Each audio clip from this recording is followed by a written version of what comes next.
என் தமிழ் சொந்தங்களே, இந்த வீடியோவை கொஞ்சம் கேட்டு பாருங்க. ஒரு மலை அடிவாரம், 2 சகோதரர்கள் வாழ்றாங்க, அண்ணன் தம்பிங்க. அதிசயமா அந்த அண்ணன் தம்பிக்குள்ள சண்டையே இல்லை. புரிஞ்சிருக்கும்னு நினைக்கிறேன். அதிசயமா சண்டை இல்லாத ஒரு அண்ணன் தம்பிங்க 2 பேரும். அப்பா கிடையாது, அம்மா மட்டும் இருக்காங்க. அம்மாவோட நிழல தான் இவங்க வளர்றாங்க. அம்மாவும் ஒரு நாள் நோய்வாய்ப்பட்டு இறந்து போயிடுறாங்க. முடியல, உடம்பு முடியாம இறந்து போயிடுறாங்க. அவங்க இறந்தோன்னே அண்ணன் தம்பி 2 பேரும் என்ன பண்றாங்க அப்படின்னா, அவருடைய சொத்தை சரி சமமாக பங்கிட்டுக் கொள்கிறார்கள். எந்த சண்டையும் நமக்குள்ள வந்துடக்கூடாதுன்னு. அவங்களுக்கு ஒரு நிலம் இருக்கு, அதுலதான் விவசாயம் பண்ணி பிழைக்கிறாங்க. என்ன பண்றாங்க, அந்த நிலத்தை பிரிச்சுக்கவே இல்லை. அண்ணனும் தம்பியும் கடுமையா உழைக்கிறாங்க. அந்த கிராமத்தில் இருக்கிற அத்தனை பேர் சொல்றாங்க, வாழ்ந்தா இந்த 2 பேர் மாதிரி வாழணும், அண்ணன் தம்பி மாதிரி வாழணும். எவ்வளவு ஒற்றுமையா இருக்காங்கன்னு. அறுவடை காலம் வருது, அறுவடை முடியுது.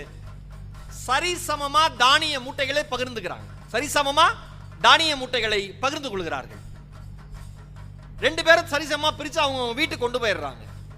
அன்னைக்கு இரவு, அறுவடை நாள் பிரித்த இரவு, அண்ணன் வீட்டுல யோசிக்கிறான், தம்பிக்கு இப்பதான் கல்யாணம் ஆச்சு, குடும்ப பொறுப்புனா என்னன்னு தெரியாது, செலவு அதிகமாகும். அதனால என்ன பண்ணுவோம், நம்ம தானிய கிடக்கல இருந்து ஒரு தானிய மூட்டையை கொண்டு போய் அவன்கிட்ட கொடுப்போம்.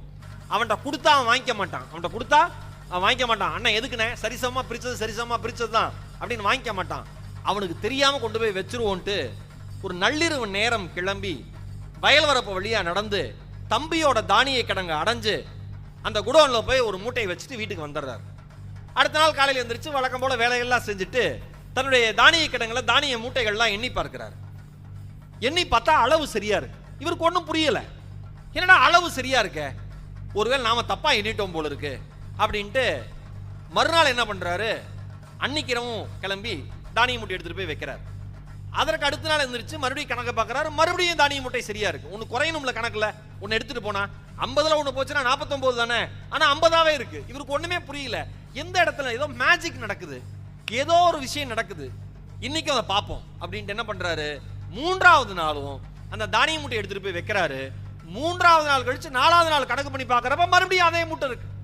என்னடா அது, ஏதோ ஒன்று நடக்குது, ஒண்ணுமே புரியலையேன்னு இவருக்கு ஆச்சரியம் அண்ணனுக்கு.